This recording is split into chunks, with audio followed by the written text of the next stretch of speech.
So I am watching From. This is the show that Eric talked about, and we kind of made fun of it because it was on MGM Plus. The show is very much Lost influenced with a little bit more of a horror element to it. I finished season 1. My only 2 complaints, and it's still the 2 complaints to this day, there are some terrible actors in From. Oh, yeah, that's... Okay, you're not the only one that's told me that. Yeah, the acting is so bad in some cases where I'm like, it throws me completely out of the scene. The theme song, way too long. Oh, yeah. Opening, way too long. What are you, Game of Thrones? Like, you don't need to be... make it 3... Lost was just this. That was it. It needs to vary that. Yeah, because it's just... Make it quick. Yeah. The song's trash. Yeah, the song's no good. It doesn't give me hype. Like, the one I won't ever skip is, like, Stranger Things. Yeah. I'll leave that on, and then also... Because it sets the tone. Yes. It's, like, part of the whole universe. Yeah. And then also American Horror Story. Yeah. Intro. So... like Succession. And also Game of Thrones, too. Game of Thrones, Succession, like none of those I would ever skip because I love the music so much and it sets the tone and all that. It gets you ready for the show. First season was good. I would give first season 7 out of 10. Okay.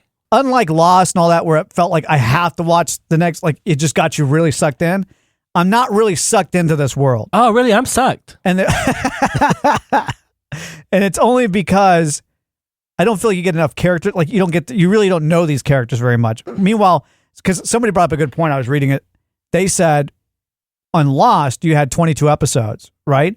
So you really got to know these characters and you felt for them and you're rooting for them. Here, it's like you're two episodes in, you're already like knee deep in this world. And so you're not really rooting for anybody. There's not really any stakes. If somebody dies, you're like, okay, next. I think yes and no. I think the only one really that I'm like rooting for or his storyline's way more interesting probably than the rest is the like older guy that's there that has like a the guy's been there the whole yeah. Why I wasn't sure if how far you got, but yeah, like him. Like at first I thought he was like a creepy dude, and I was like, oh yeah, as a pervert, pedo vibes. Yeah, and I'm like, but then like once you realize he's like a kid in his mind. Yeah, I think he plays his part really well. I think that was intentional at the beginning. Yeah, that whole vibe that he was giving off. And then it started going more into his character, and you find out a little bit like tidbits as it goes on, and then you're all like, now I'm really intrigued, like what's going on here with him.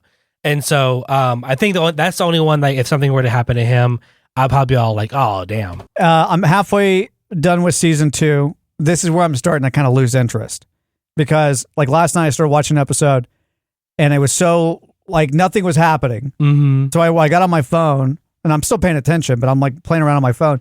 And then it's over, and I'm like, well, that was a complete waste of an episode. Yeah. If you only have 10 episodes, there's no reason why every show shouldn't be a banger, moving the story forward. Right. You know, maybe you have one setup episode, but then the next one I watch, because I'm like, well, I want something before I go to bed. I want to watch something good, so I watch the next episode. Same type of thing. Nothing's really happening. Little things here and there that may pay off at the end, but maybe not. They're kind of doing like Lost, where they're not really answering a question, then they add more questions on top of it. Like, I'd rather you answer 1 or 2, then throw us more questions, or we think we know what's going on, then you completely change it on us. That would be a little bit smarter, in my opinion. They've probably had like, I think season 1 and 2, all questions, no really answer. Yeah, well, that's how Lost was. Like, we're going to create this world. We know what's going on, but they really don't, and they just kind of keep stretching everything out. So anyway, but I like it. It's on Amazon Prime, so you can watch it for free, which is what I'm doing. Everyone should watch it. It's good. If you like Lost, it's very Lost.